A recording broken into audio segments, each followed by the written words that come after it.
regional, uma coisa não muda. Pensei em pré-história, eu tenho que entender o seguinte: a pré-história, sendo ela na América, na África, na Europa, ela tem uma cronologia que é idêntica. Então, a organização cronológica não tem grande variação, tá? Detalhe: quando eu penso em cronologia na pré-história, sendo ela brasileira, regional, latino-americana ou europeia, eu entendo que a pré-história parte de 3 pré-requisitos. Nós temos o Paleolítico, nós temos o Neolítico, nós temos a Idade dos Metais. Simples, não temos aqui grandes novidades. Ah, professor, beleza, Paleolítico, Neolítico, Idade dos Metais. O que tudo isso significa? A origem, a formação da história está vinculada a este momento que nós chamamos de pré-história. Como, professor?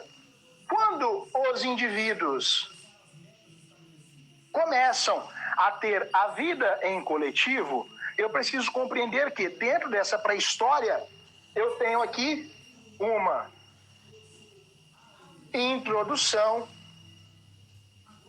à vida em coletivo. Detalhe, a vida em coletivo que vos falo neste momento, quando nós pensamos aqui em vida em coletivo, eu preciso compreender que os agrupamentos humanos não são idênticos aos atuais, tá? Hoje nós temos agrupamentos humanos regimentados por uma Constituição, esta aglomeração humana tem toda uma estruturação. Neste momento, é pela sobrevivência, pelo instinto, tá? Caraca, professor, legal, pelo instinto? Sim. Então, o coletivismo neste momento, ele é totalmente instintivo. Ah, beleza, professor. E quais são as principais características de cada um dos períodos da pré-história? Aqui, quando nós pensamos em Paleolítico, é comum aparecer o período da Pedra Lascada, tá? Na Pedra Lascada eu tenho o nomadismo clássico, tá?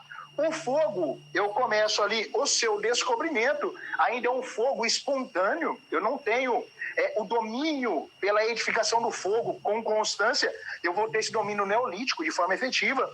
As comunidades vivem, em especial, no interior de cavernas, por isso nomadismo. E aí vem o detalhe: conteúdo que geralmente aparece em provas, tá?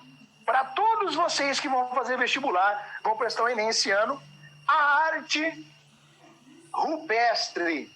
Aqui está um conteúdo extremamente recorrente em provas. Professor, mas a arte rupestre não é comum aparecer assim na história. Ela aparece na onde?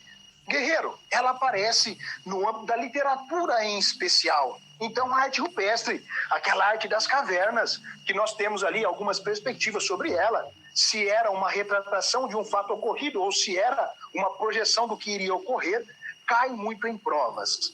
O segundo grupo, o grupo neolítico, tá? O neolítico, também chamado de pedra polida, eu tenho o polimento das rochas, tá? Aqui eu já tenho um processo evolutivo.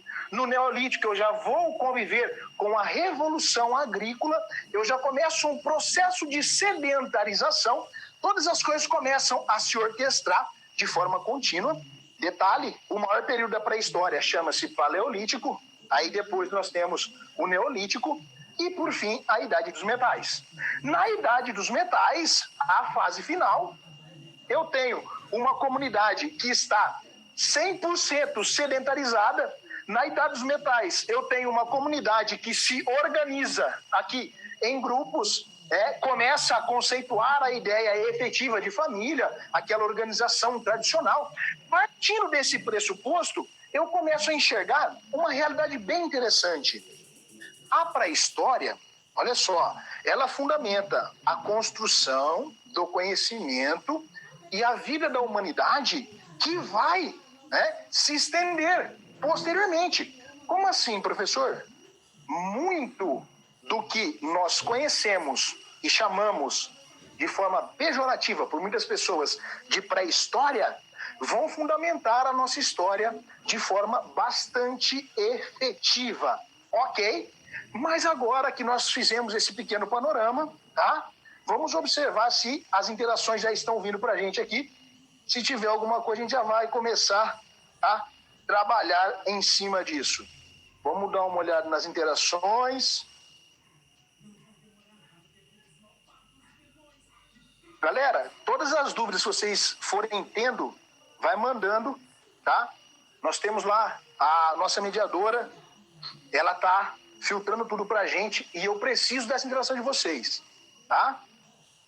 Qualquer coisa, qualquer comentário, dúvida, tem minhas redes sociais, tem esse momento aqui, eu tô com a pastinha aberta, mandou as dúvidas, a gente vai conversando sobre, ok?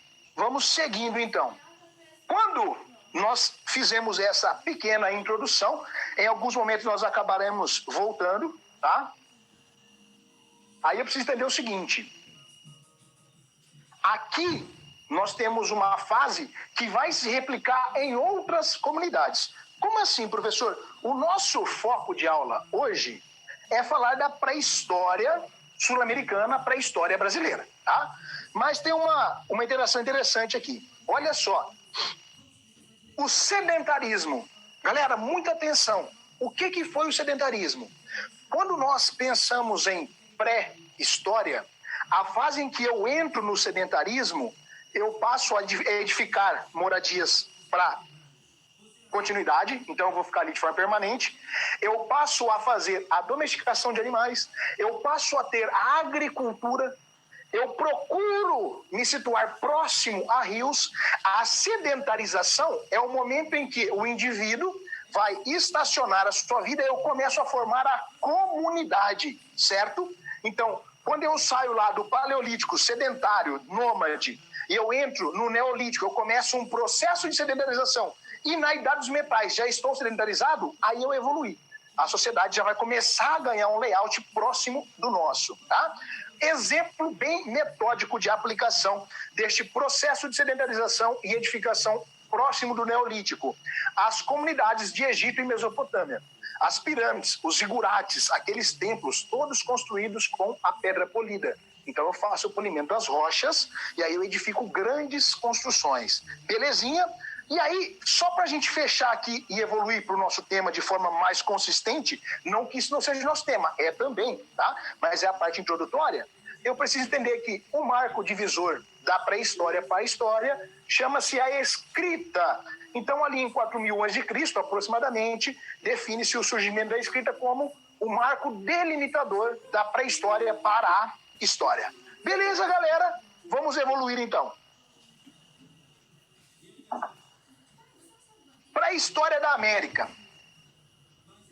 Agora vamos começar a entrar no nosso tópico em definitivo. Quando nós pensamos em pré-história da América, a gente começa a refletir sobre algumas coisas, tá? Quais coisas? A pré-história da América está plenamente vinculada a dois indivíduos. Quais são eles? Primeiro indivíduo, Cristóvão Colombo. Olha aqui, Cristóvão Colombo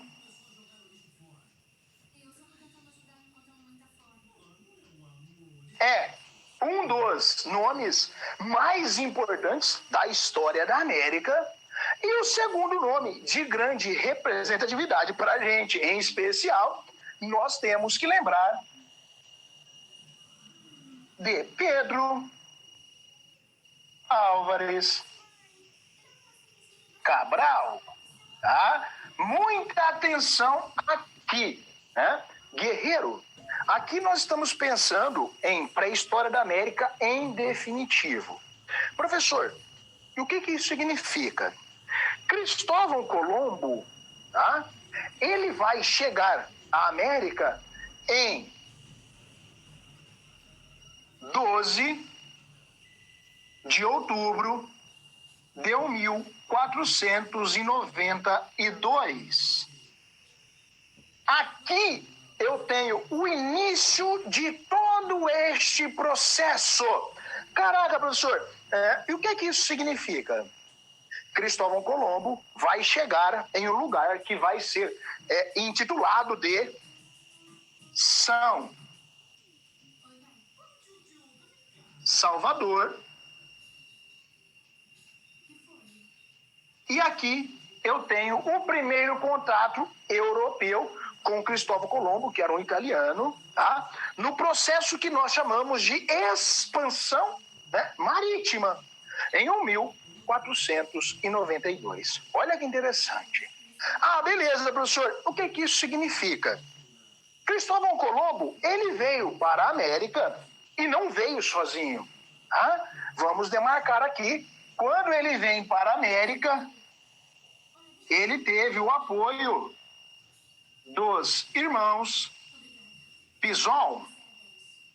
Aqui, em especial, Vicente Pinzon entra para a história de boa parte do Brasil por ter vindo para a América e ter chegado a posterior ao Brasil também em uma outra embarcação.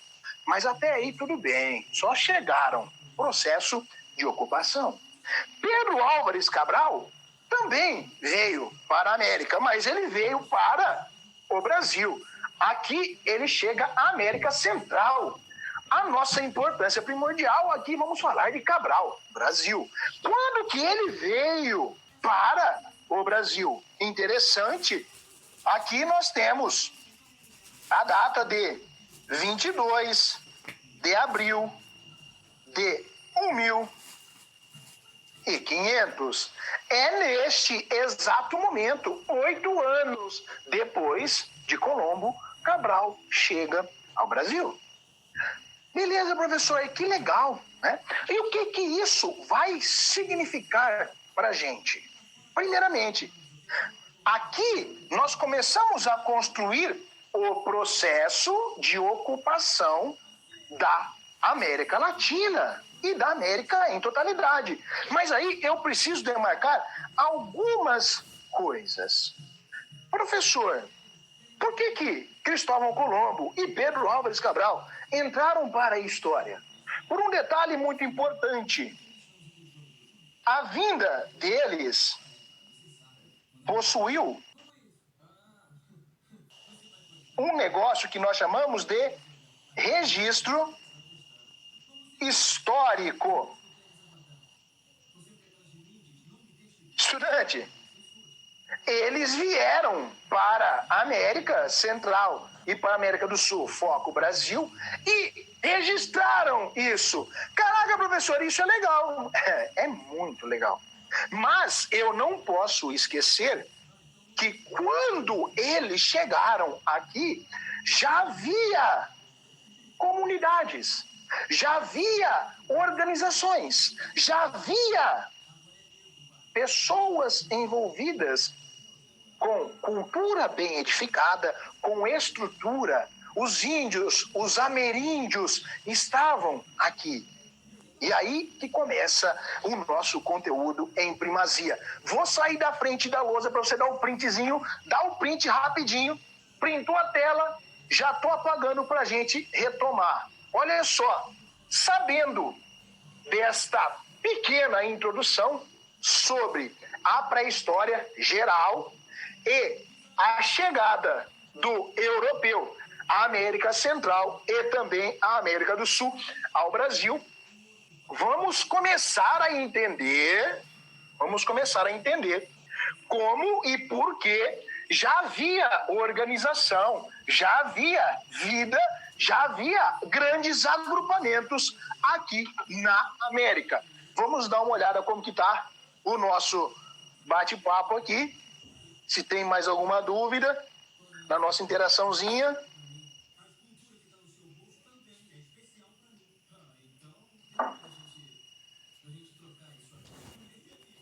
Uma pergunta, né? O aluno perguntou ali o que era o Paleolítico. Paleolítico é a primeira fase dos hominídeos que usavam a pedra lascada para construir utensílios e viver em comunidade, certo? Muito interessante. Galera, continua comentando, vai mandando, tô vendo feedback aqui, pode mandar dúvida, estou aqui para atender você nesta sua caminhada, tá? Muita atenção a este conteúdo, por qual motivo? Eu trabalho com pré-vestibular fazem 12 anos e alguns conteúdos estão sendo retomados. E talvez a pré-história da América possa vir a aparecer nas provas esse ano. Então vamos ter esse tato, vamos valorizar aí esta disciplina, porque ela vai aparecer nas provas, tá? Uma outra pergunta, o que é o Neolítico? O Neolítico é a segunda fase da pré-história, onde eu começo um processo de sedentarização, tá? E eu uso a pedra polida ao invés da pedra lascada para edificação dos utensílios. Eu começo ali a caminhar para uma sociedade plenamente sedentarizada. Beleza, galera? Vamos seguir aqui. Qualquer coisinha vai mandando. A professora que está fazendo a mediação é sensacional. Pode mandar, que ela está mandando tudo para mim e a gente vai dialogando. Mas agora, vamos voltar ao nosso conteúdo, tá? Primeiramente, vamos pensar no seguinte. Havia na América um negócio chamado de povoamento. Professor, como assim povoamento na América? Se eles estão chegando ainda. Muita atenção. Em algumas partes da América, nós temos aqui o povoamento de tribos. Nossa, professor, tribos na América? Mas eles estão chegando agora. Quer dizer que já havia, então, o quê? O processo de ocupação. Se haviam tribos na América, eu tenho que entender o seguinte. A composição de uma tribo se dá com alguns elementos. Elemento 1. Se eu tenho uma tribo, eu tenho uma organização. Olha só que interessante, professor. Tem organização na América? Tem. Se eu tenho uma tribo, eu tenho aqui, usualmente, a cultura.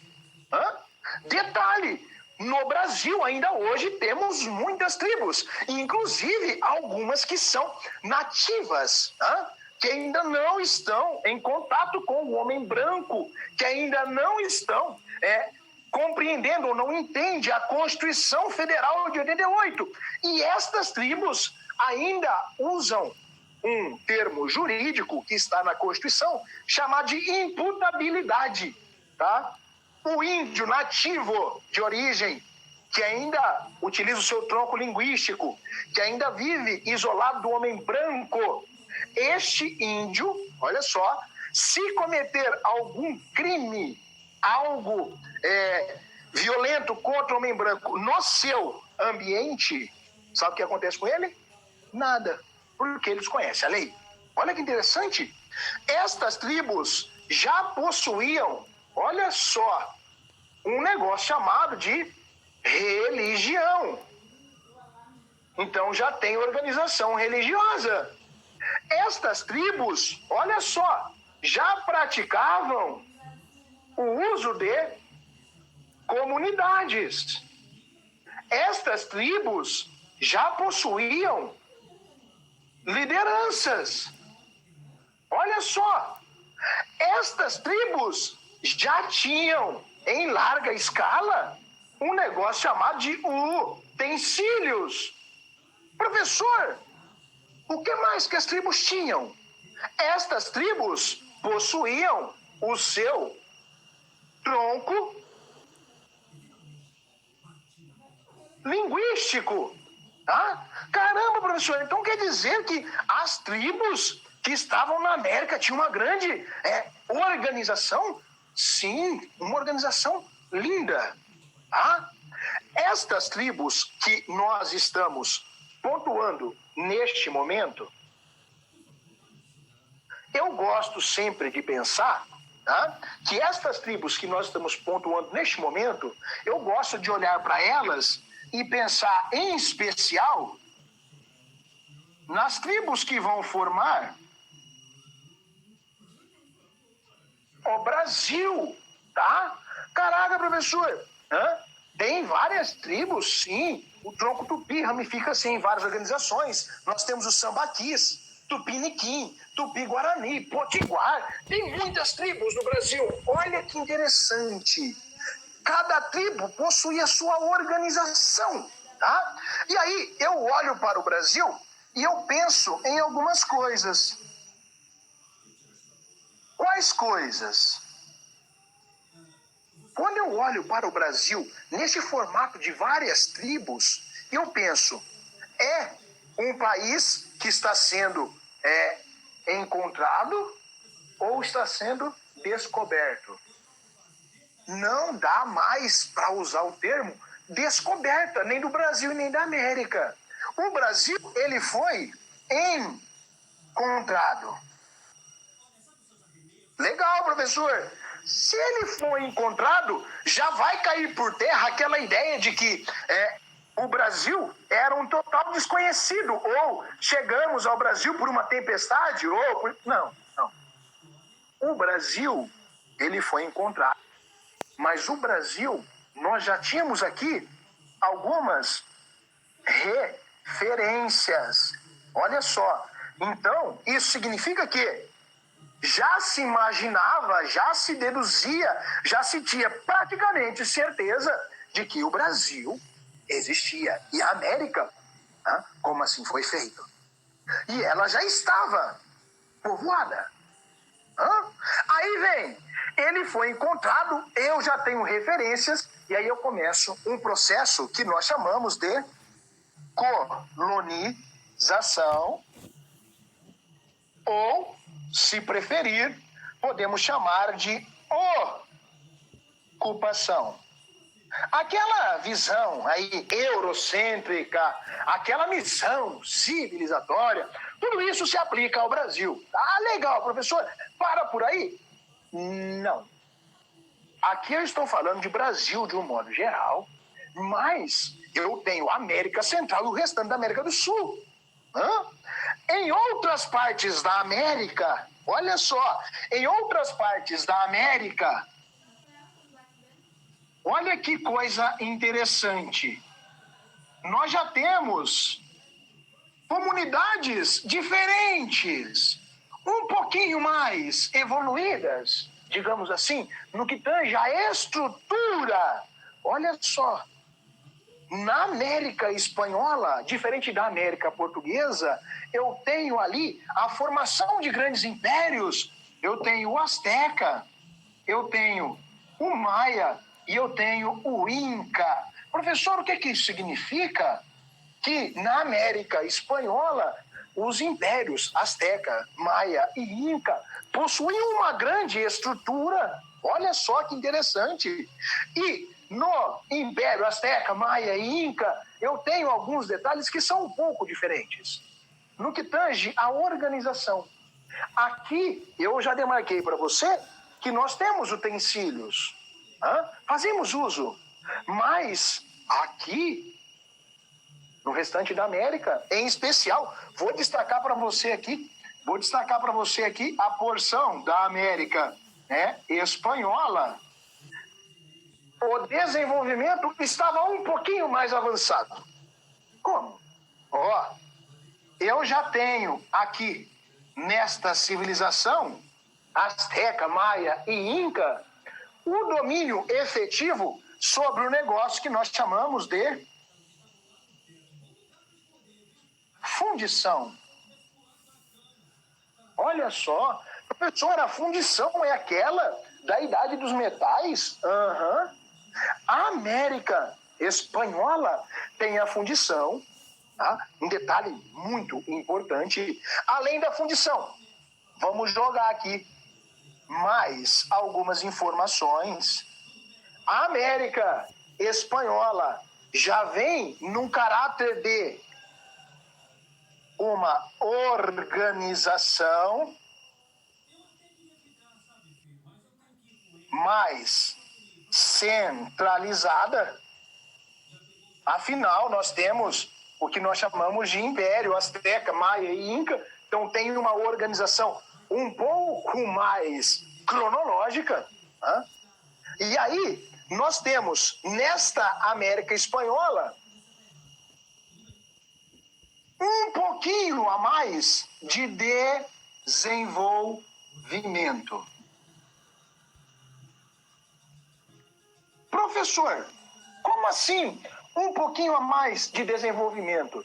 Dentro da América Espanhola, guerreiro, nós já tínhamos o sistema de pavimentação de ruas, nós já tínhamos o sistema de aquedutos, os utensílios, aparar pelos, eles já faziam.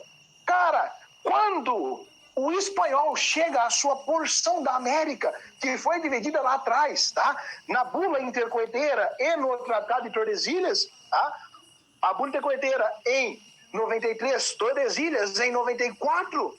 Então, a Igreja Católica, na figura do Papa Alexandre VI, já sabia da América, já sabia deste projeto, já sabia o quão importante e o potencial da América para a Europa.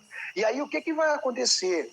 Tanto na América Espanhola quanto na América Portuguesa, nós começamos a ver um saque, um roubo. Eu vou absorver a cultura nativa do índio brasileiro ou do ameríndio na América Espanhola e eu vou levar isso diretamente para onde? Para a Europa. Sério isso, professor? Sério. E aí o que vai acontecer? Este processo vai retardar, vai inferiorizar. E aí vem as missões religiosas neste processo de colonização que vem de encontro com este momento. Beleza? Vou sair da frente da tela, bate aquele print, já vou apagar a lousa, vou ver a interação no nosso bate-papo aqui e já continuamos.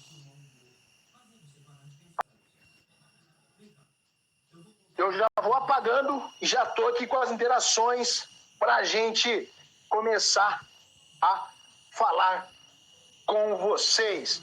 Primeira pergunta aqui que nós temos. O John perguntou: atualmente podemos dizer que a América pertence aos indígenas? John, dizer isso seria algo bastante complexo. Né? Eu vou te explicar o porquê. Por que dizer isso, John, seria bastante complexo? Primeiramente porque os indígenas, eles praticamente foram dizimados da América. Na América do Norte, devido à marcha para o oeste, dizimamos. Na América Espanhola, tá? Nós tivemos a absorção, por isso que você vê na Colômbia, na Bolívia, no Paraguai. Inclusive no Paraguai, existe uma influência muito grande indígena, que quando você pensa no Guarani, né, que é uma das formas de comunicação de línguas e dialetos no Paraguai, tem esse caráter indígena. E aí os índios foram absorvidos. Então, índio, originalmente falando, nós temos bastante no Brasil, e a FUNAI toma conta desse processo. Então, dizer que o Brasil pertence ao índio ou a América pertence ao índio seria interessante, seria correto, tá? Mas eu não teria condições para esse processo de ocupação. Né? Aí a Bianca, o Brasil ele foi encontrado ou descoberta? Bianca, para os vestibulares, né, da região sudeste para o Enem, o Brasil foi encontrado. Geralmente até ali o 4º, 5º ano do ensino fundamental 1, as professoras trabalham o termo descoberto porque ele é bonito, ele é romântico. Mas, na verdade, o Brasil ele foi encontrado. Tá? O Geomar perguntou, quem foi Colombo? Colombo foi um grande navegador, tá? De origem italiana, mas que vai navegar pelos mares, tá? Por vias da Espanha. Então, Cristóvão Colombo foi um grande conquistador. E aí um detalhe interessante para a gente pensar. Nós estamos no ano de 2020. Tá? O ano passado, nós completamos o quinhentenário, os primeiros 500 anos da primeira circunnavegação mundial. Então, em 1519, os europeus saíram da Europa, deram a volta ao mundo e retornaram a ela em 1522. Então, no ano de 2020, nós estamos no meio ali dos 500 anos da primeira circunnavegação mundial. Interessante. A Larissa fez uma pergunta. Por que é chamado de idades dos metais? Larissa, porque eu tenho um cunho, em especial, do bronze, do cobre, e aí eu passo a edificar os utensílios com o metal. Só para você ter uma ideia, Larissa, o cunho de metal, na época, eu faço assim. Imaginemos aqui que este é uma caixa de areia, Larissa.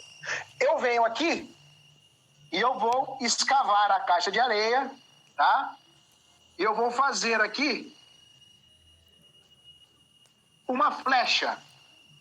Aí eu pego o metal líquido, derretido, e vou preencher a flecha que eu cunhei na areia. Olha que interessante. E aí ela está pronta. Por isso a idade dos metais. Limpo o que está em volta, dou o polimento, está pronto. Geralmente, na idade dos metais, eram feitos utensílios menores, como, por exemplo, tá? A ponta de flecha. Muito comum. É um processo evolutivo, tá? Aí eu começo a evoluir nessa cadeia de uso da fundição. Então, a idade dos metais, só para fechar para a Larissa,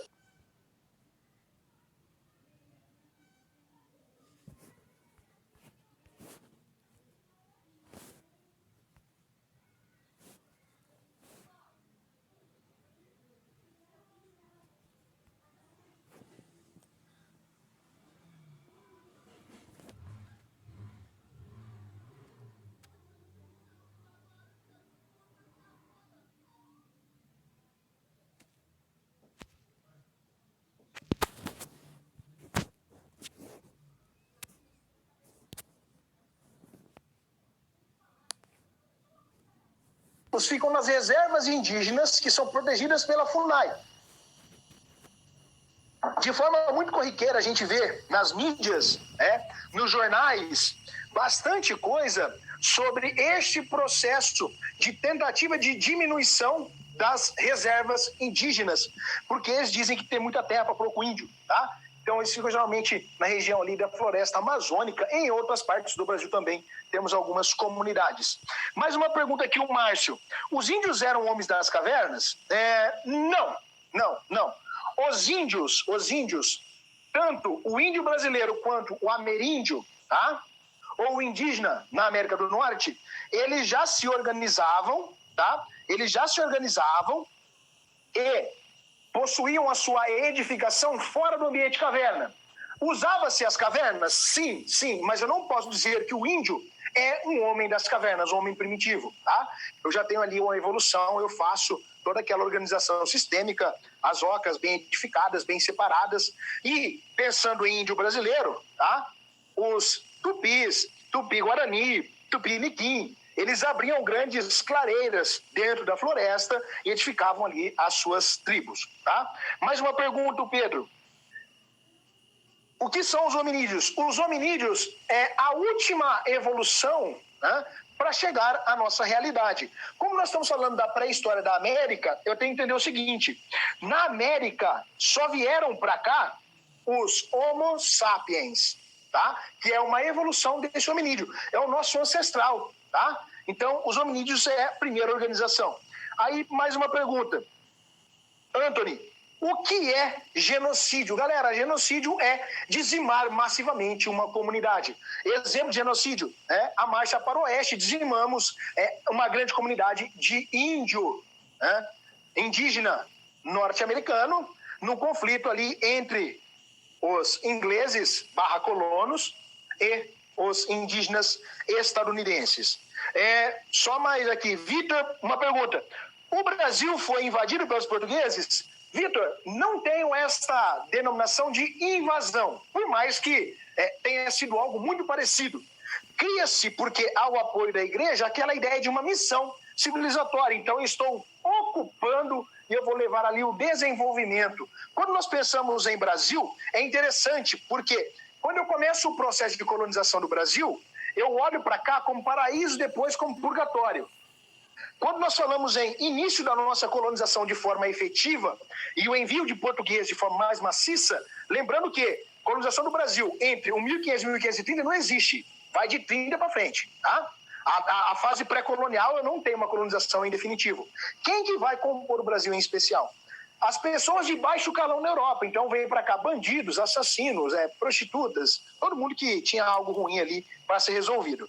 Mais uma pergunta aqui. Karina, quem foi Pedro Álvares Cabral? Pedro Álvares Cabral foi, historicamente, o grande colonizador do Brasil. Ele que vai dar ali o start para o nosso processo de colonização, né? Lá em 22 de abril de 1500. E aí, por último, aí a gente já vai partir para a nossa continuidade. Tranquilo, galera? Agora a gente vai começar a ver, olha só, a origem dos habitantes que vão compor o Brasil. Mais dúvidas vão mandando lá, que em instantes a gente volta para responder para vocês, ok? Vou apagar aqui novamente. Galera, então vamos seguindo. Agora, nós já vimos que Colombo e Cabral ocuparam aqui e começaram a colonização e tudo mais. Agora vamos entender algumas coisas, tá? Eu disse para vocês que já havia estrutura e já haviam pessoas, aqui no continente americano. Tá, beleza, professor. Como assim? Como que haviam pessoas? Se o Brasil estava sendo encontrado naquele momento, a América estava sendo encontrada. Vamos pensar no seguinte. Nós temos aqui duas teorias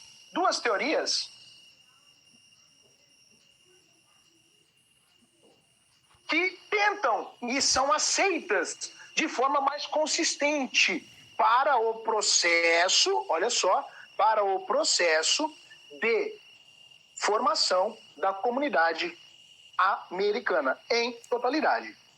Tá, beleza, professor. Quais são essas teorias? Tá? Primeira teoria. Nós temos aqui a teoria que passa pelo Estreito de Bering.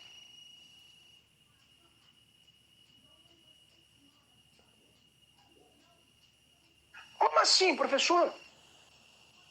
Olha que interessante. A primeira teoria de ocupação da América que nós estamos trabalhando é aquela do Estreito de Bering. Como assim, do Estreito de Bering? O que isso significa? É muito simples, guerreiro. Houve um período que nós chamamos de glaciação. A glaciação foi o momento em que ocorre o congelamento do oceano e aí é possível uma aproximação entre Ásia e América. Como assim, professor? Pela glaciação, nós teremos aqui um contato entre Ásia mais América. Professor, seria aqui a origem para a existência de pessoas na América antes da chegada de Colombo e Cabral? Exatamente. Tá, mas e como que funciona essa teoria? É muito simples. Teoria de que o povoamento ocorre pelo Estreito de Bering traz a seguinte perspectiva, tá? Qual é a perspectiva? Essa primeira teoria, obviamente, vai estar vinculado à África. Quando eu falo África, eu estou falando daquele gigantesco continente. Ah, olha que interessante. Por que você, professor, está falando da África, mas você colocou aqui Ásia mais América? A teoria de que foi pelo Estreito de Bering que as primeiras populações vieram para a América tem a seguinte perspectiva. Do continente africano, eles irão migrar para onde, jovens? Para a Ásia. Olha só, migração da África para a Ásia. E aí, da Ásia, eles irão passar para a América. Detalhe importante dessa corrente. Na América, eu preciso compreender que a região da qual vos falo é uma região bastante fria, que nós chamamos de Alasca. Então, a primeira teoria para a colonização da América tem a seguinte perspectiva: os homens pré-históricos saíram da África, subiram para a Ásia, da Ásia vieram para a América, chegando pelo Alasca, e aí começa o processo de colonização. Mas essa colonização, veja bem, não tem datação historiográfica, não tem documentos, não tem ali registros. Professor, mas temos provas? Temos. Quais? Detalhe, nós temos nas teorias que estamos trabalhando neste momento a seguinte interpretação. Havia aqui alguns vestígios, ou, para quem preferir, utensílios de povos que nós chamamos de vikings, mas de povos asiáticos. Olha que interessante! Antes da chegada de Colombo e Cabral, nós temos datações de utensílios, vestígios historiográficos analisados com carbono para ver a idade, que eram dos vikings e dos asiáticos. Ah, professor, mas por que então não datamos a chegada na América por eles? Porque eles não registraram. O que eu tenho são vestígios. Tá? Ah, beleza, professor. E o que isso gerou para a gente? Gerou um negócio bem interessante. Neste momento, com esta colonização oriunda da Ásia, da África, subimos para a Ásia, viemos para a América, no Alasca, nós teremos a formação de um grande sítio arqueológico. Como assim, professor? Olha que interessante. Nós temos aqui um grande sítio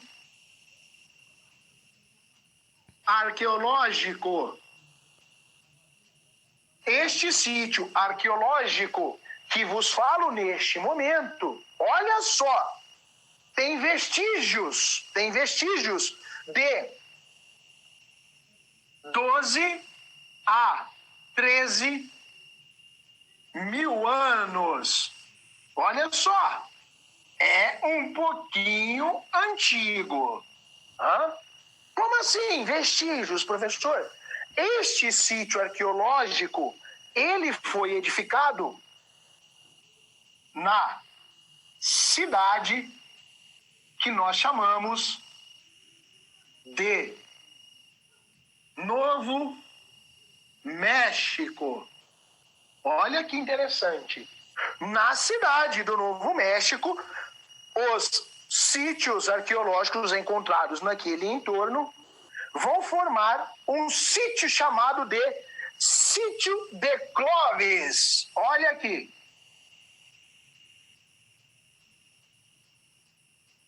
Sítio do Clovis. Detalhe. O sítio do Clovis, que está na cidade do Novo México, gera para a gente o que nós chamamos aqui de cultura Clovis. Então, nós temos aqui uma importante fonte de estudo da América. Caraca, professor, então o negócio é complexo. É complexo. Um dos maiores arqueólogos brasileiros, conhecido como Walter Neves, acredita que esta migração por vias da glaciação é a única forma possível de ocupação da América. Mas nós temos mais uma teoria. Tá? Aqui nós achamos a primeira das duas teorias que nós vamos trabalhar nesta aula. Vou liberar para você bater o print, bate o print, marca a gente nas redes sociais, @pergunta pro Heitor, marca aí que eu quero ver todo mundo participando conosco desta linda aula. Agora eu vou liberar para o print, vou tomar uma água, já vou pegar aqui o nosso bate-papo, bate o seu printzinho da tela, bateu o print, vamos apagando e vamos falar da outra teoria. É claro que antes disso, nós vamos ver como está a nossa interação.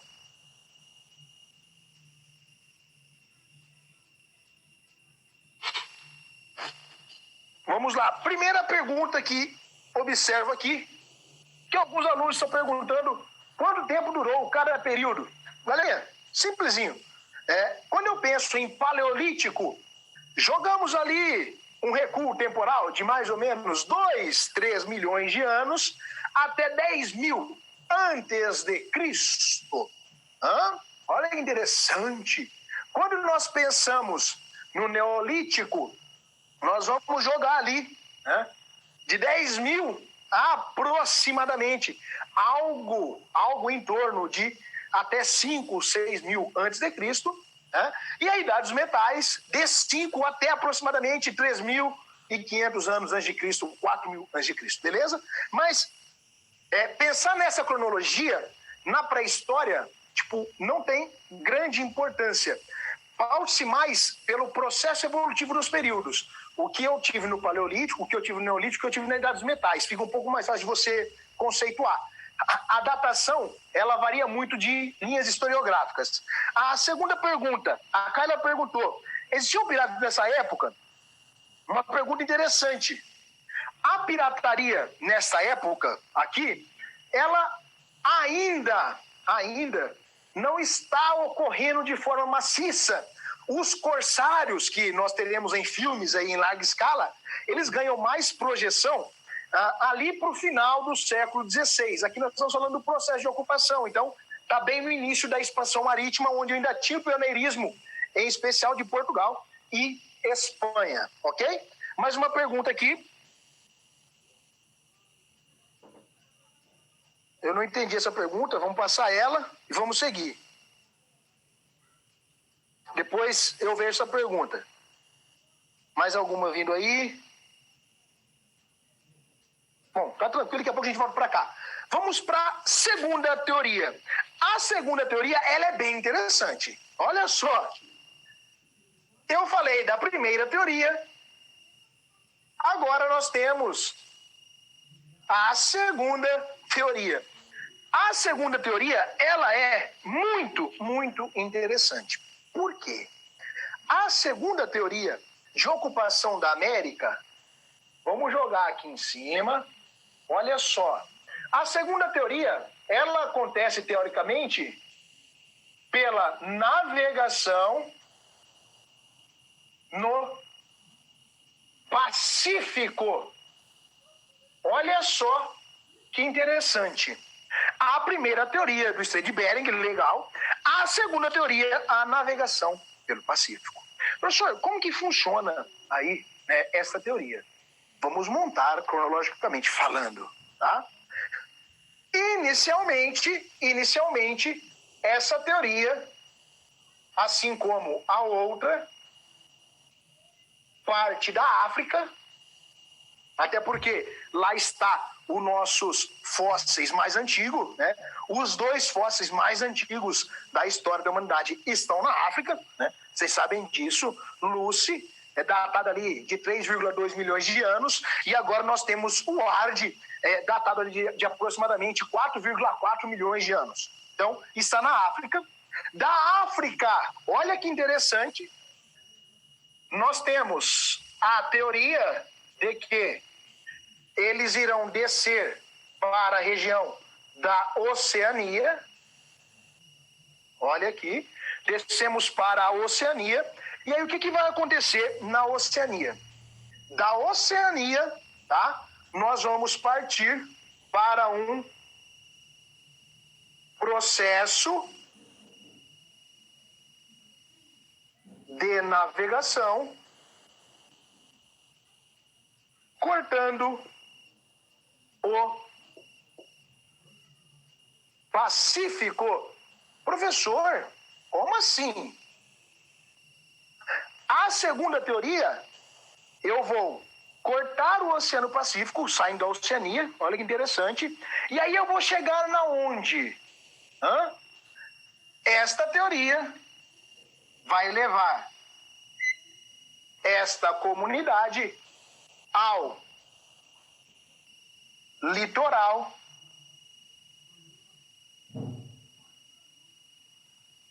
Pacífico, na América do Sul. Professor, como assim? A teoria que nós vamos cortar o Pacífico, eu vou chegar no litoral da América do Sul. Ah, tá, beleza, mas chegando onde? Teoricamente, nos seguintes países. Vamos destacar aqui alguns, tá? Teoricamente, nós temos aqui a chegada ao Peru. Ah, professor, Peru, legal. Por que Peru?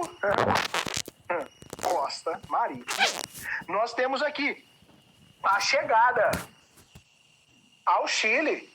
Nós temos aqui a chegada, teoricamente, ao Equador, entre outros países que vão compor ali o nosso litoral, como Colômbia, por exemplo. Ah, beleza, professor. E qual é o traço marcante desta comunidade que vai justificar? Na outra, nós vimos que tinham elementos vikings e asiáticos. Agora, quais elementos eu vou ter para demarcar isso e tornar essa ideia, de fato, realista, ao ponto de eu acreditar nela e ela ser defendida por grandes correntes historiográficas? Vamos entender agora. Esta corrente que defende que eu desci da África para a Oceania, da Oceania eu cortei o Pacífico, vai se pautar, em especial, pelo perfil populacional. Quando nós analisamos o perfil do índio, ele se assemelha muito com o asiático. Se ele desceu a Oceania, ele migrou, ele passou pela Ásia. Lembrando, a Oceania está na porção sul, é uma exceção na divisão historiográfica e geoeconômica do mundo. E aí, este perfil populacional, a afeição entre as populações asiáticas se assemelham muito com as populações nativas. E aí eu tenho uma justificativa que é bastante plausível para a gente pensar e refletir. Ah, legal, professor. Tem mais alguma coisa que a gente tem que pensar aqui? Temos mais coisas para pensar. Professor, o que nós temos que pensar? Simples. Esta transição pelo Pacífico é possível por qual motivo?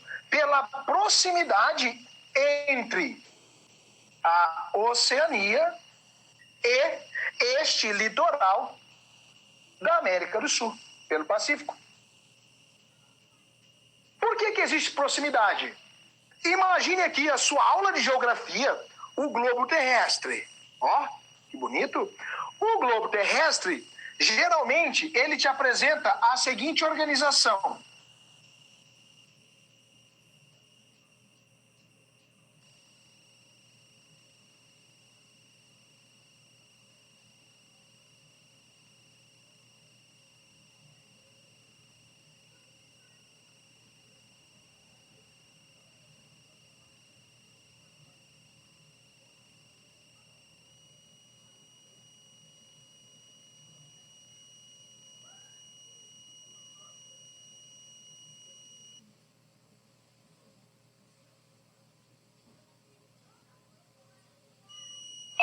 aqui em grandes coisas.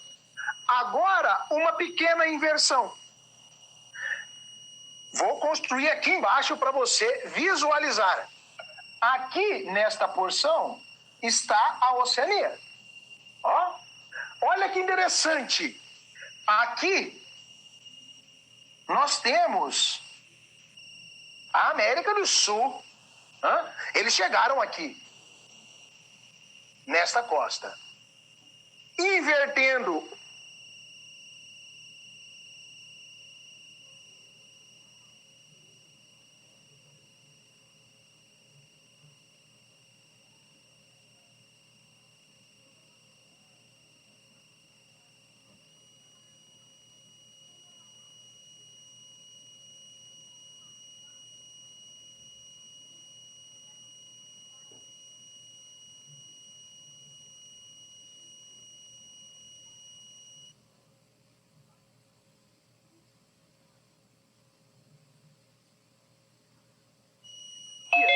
mas isso é uma exceção dele, tá? É uma exceção dele. Ele não acreditar é normal, tá? Exceçãozinha. A vertente historiográfica mundial acredita e ela tem esta validação. Beleza? Vou liberar aqui para o print, vou dar uma olhada no nosso chat e vamos conversando, ok? Deixa eu liberar para o print. Novamente, reitero, bateu o printzinho, pode compartilhar. Vamos ver aqui algumas perguntas. Galera, vai marcando as nossas redes sociais, vai comentando aí se estão gostando. E a participação de vocês é fundamental, tá?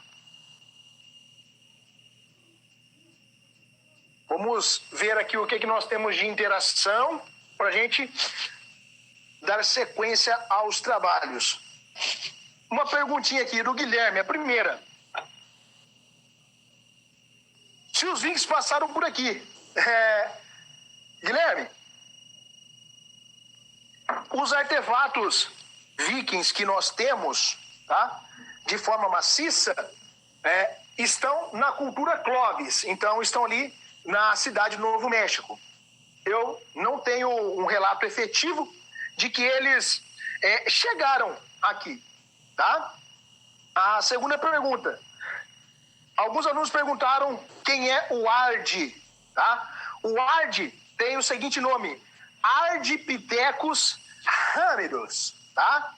Ele foi encontrado recentemente no começo da década de 90, tá? E ele se tornou o fóssil mais antigo que nós temos. Até então era a Lucy, tá?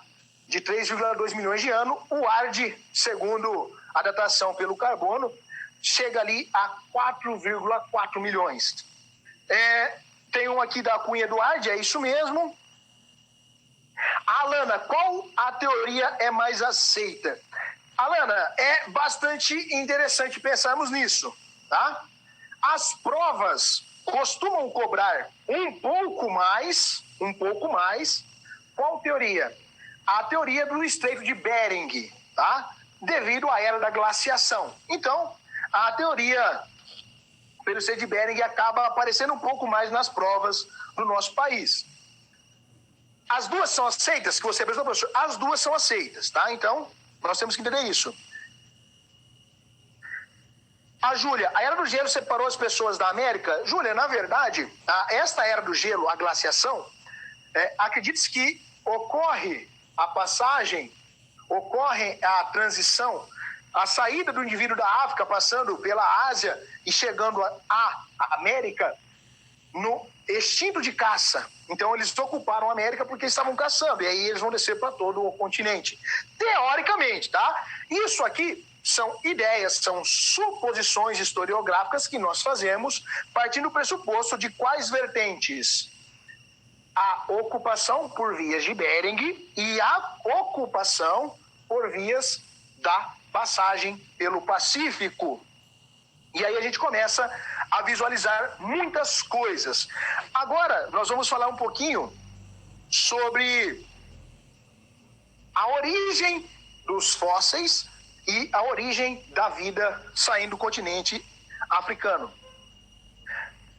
Carolina, Colombo estava procurando novas terras? Carolina, sim, ele estava em busca de novas terras. Ele e os irmãos Pison estavam em uma viagem buscando a expansão, o território e uma rota também para as Índias. Tá? Lembrando que a Rota das Índias era fundamental para a Europa na ocasião e que havia sido fechada devido à queda de Constantinopla em 1453 pela invasão do Império Turco Otomano. Agora vamos seguir porque o nosso tempo está quase acabando.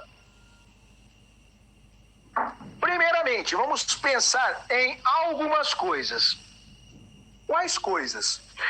Nós vamos começar a pensar em alguns pontos primordiais. Quais são eles? Olha aqui. Quando nós pensamos em ocupação da América, nós apresentamos e nós trabalhamos em qual perspectiva? Ocupação da América, tá? Ocupação da América, ela vai se dar com este tipo de indivíduo, que nós chamamos de Homo sapiens. Então, nós não tivemos aqui ancestrais anteriores, tá? Então, a ocupação da América, eu já tenho a ideia do bipedismo, tá? A coluna já está previamente ereta, eu já estou com um campo de visão amplo. Então, quando eu penso em ocupação da América, eu tenho ali o Homo sapiens. Legal. Professor, o que mais? Quando nós pensamos em ocupação da América, eu preciso entender que esta ocupação da América, as nossas datações vão bater algo em torno de 12 milhões e 13 milhões de anos. Tá?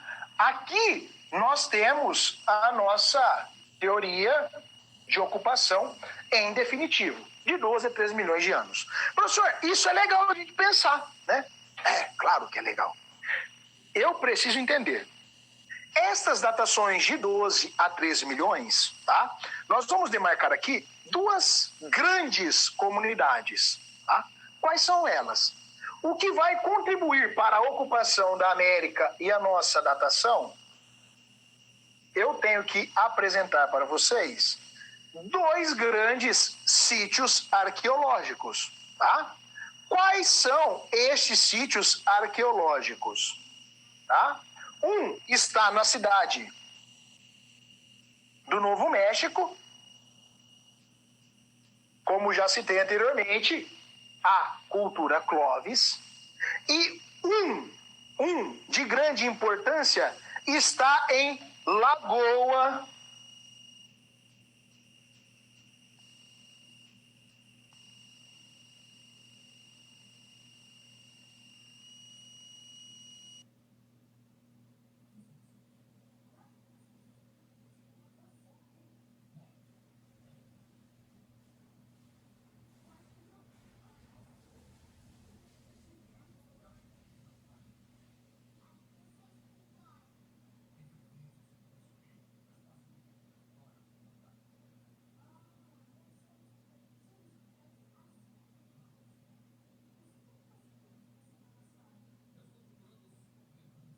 a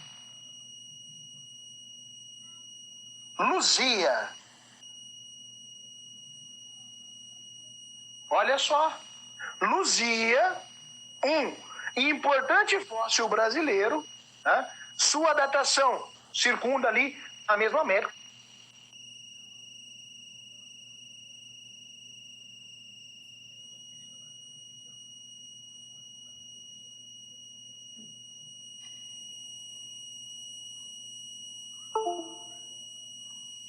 A Lucy, que foi por muito tempo a principal e a mais antiga pessoa conhecida, tá? O mais antigo fóssil. Aqui nós começamos a encontrar não só utensílios, mas eu tenho aqui a toda uma estrutura, eu tenho fóssil humano. Tá? Olha que interessante.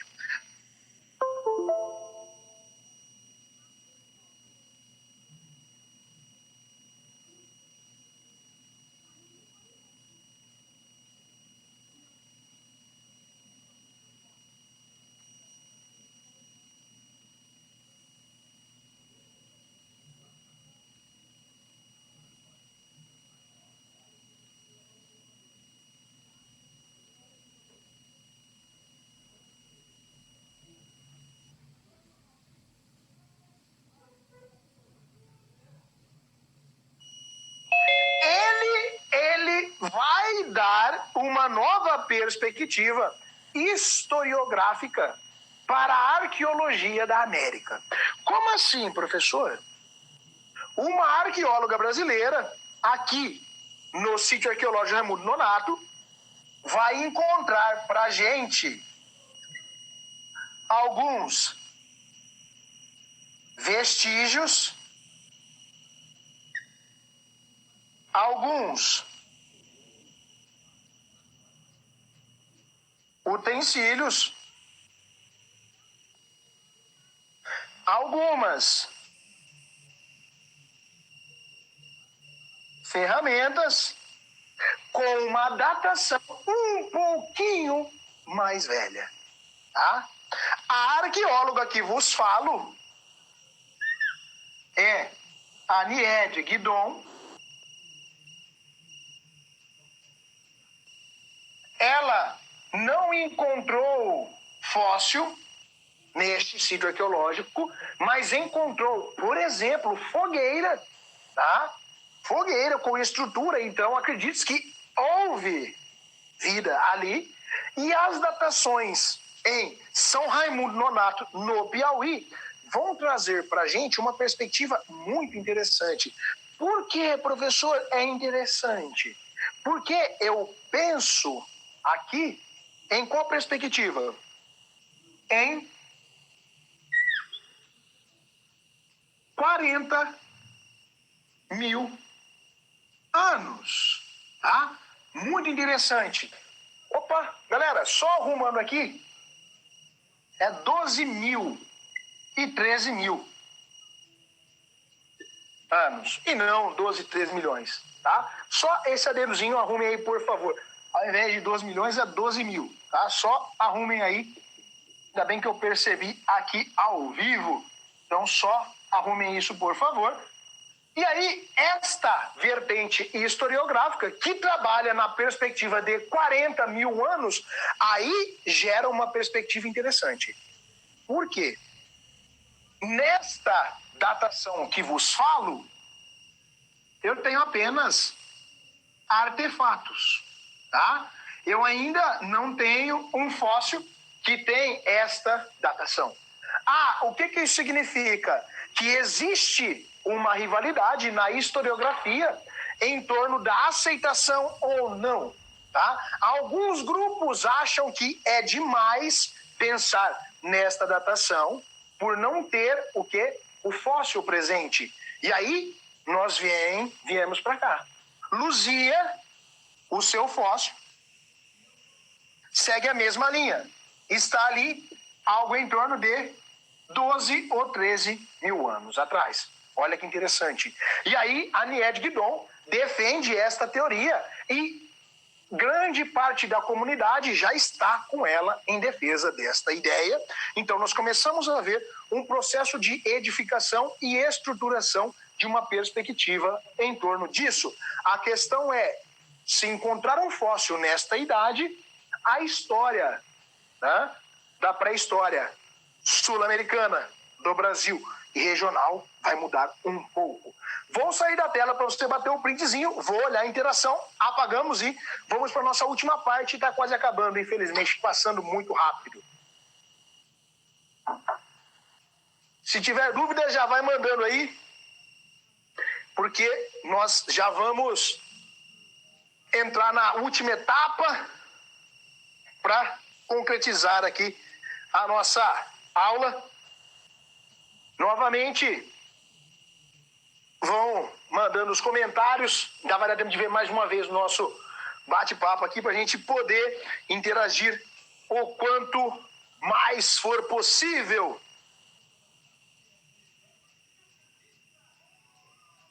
Caio pergunta se teve algum conflito nessa época. Caio, muitos conflitos nessa época. Lembrando que as comunidades, eu vou falar agora, inclusive os troncos linguísticos brasileiros aqui, entravam em conflito com certa recorrência. Então, os conflitos são comuns, aconteciam sim. Sara Cristina pergunta quantas teorias existem. Aceitas, tá? As duas que eu trabalhei, Strait de Bering e a transição pelo Pacífico. Eduardo pergunta, os corsários passaram pelo Brasil? Os corsários estiveram no litoral brasileiro, sim, tá? Mas eles atuavam no meio do oceano, então essa passagem pelo Brasil não é muito recorrente. Aí vem mais uma pergunta. A Cami quer saber o que é o sambaqui, tá? Vamos ver o que é o sambaqui agora. Nossa última parte eu falarei desta grande cultura, os sambaquis, os sambaquieiros, que tem alguns vestígios arqueológicos sendo encontrados até hoje. Mais uma informação aí. Sabendo disso, tá? Vamos para a última parte e depois vou fazer um resuminho com os principais pontos dessa aula para vocês. Para a gente entrar na última parte, vamos pensar no seguinte.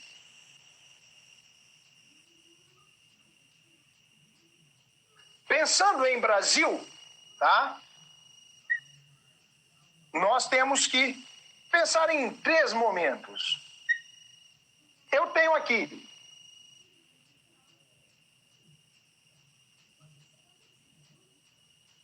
os sambaquis, tá? Que culturalmente trazem uma grande perspectiva para a edificação dessas comunidades nativas no Brasil. Os sambaquis vão edificar suas comunidades no litoral, tá? E nós temos aqui esta comunidade dos sambaquis, uma grande alusão, que são os sambaquieiros. Eles levavam as caixinhas, as cascas de ostras para subir os sambaquieiros e era uma simbologia local, tá? Eu tenho, além dos sambaquis aqui no Brasil, deixa eu ver como é que está a interação aqui. Tá tranquilo por enquanto, vai dar tempo de a gente fechar.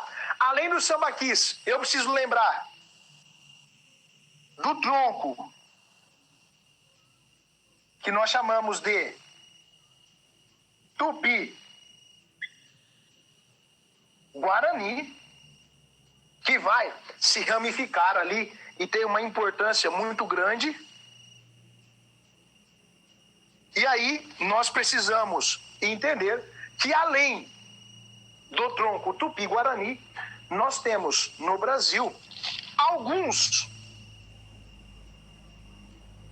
conflitos entre o quê? Entre tribos. E este projeto aqui faz com que nós tenhamos muitas coisas para pensar. Os sambaquis ocupam em especial a parte litorânea.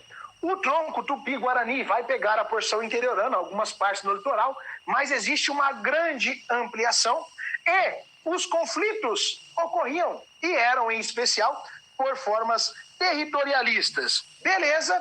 Aqui a gente tem esse panoraminha rápido, só respondendo as dúvidas aqui. E agora, só para a gente concluir, tá? Um resumão do que nós tivemos nesta nossa aula. Primeira coisa, nós trabalhamos o processo de formação do período paleolítico, neolítico e idade dos metais, a fundamentação da pré-história. Segundo, nós observamos as teorias, as correntes da ocupação da América, tá? Pela Strait de Bering e pela navegação pelo Pacífico. Nós compreendemos a origem da humanidade na África, devido ali aos estudos em torno e aos comentários sobre Lucy e Ard, a origem da nossa ocupação.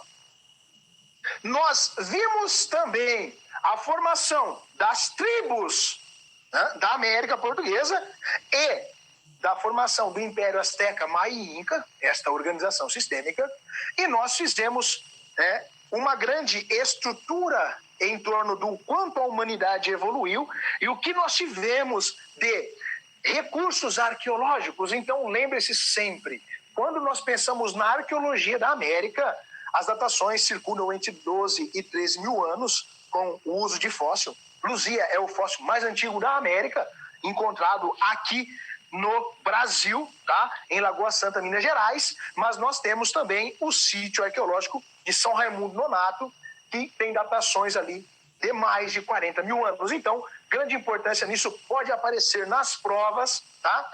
E aí eu vou ver o chat pela última vez, nós vamos encerrar já. A Sara perguntou se é possível ter uma nova era da era glacial.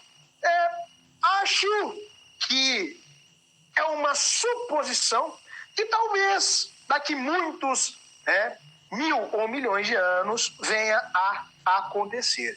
Beleza? Galera, então eu espero ter contribuído um pouquinho. Novamente eu peço que marque lá o Pergunte pro Heitor, a minha rede social, nos acompanhe lá, porque nós vamos manter um contato bem bacana. Qualquer dúvida, já sabe, pergunta pro Heitor. Um grande abraço, valeu!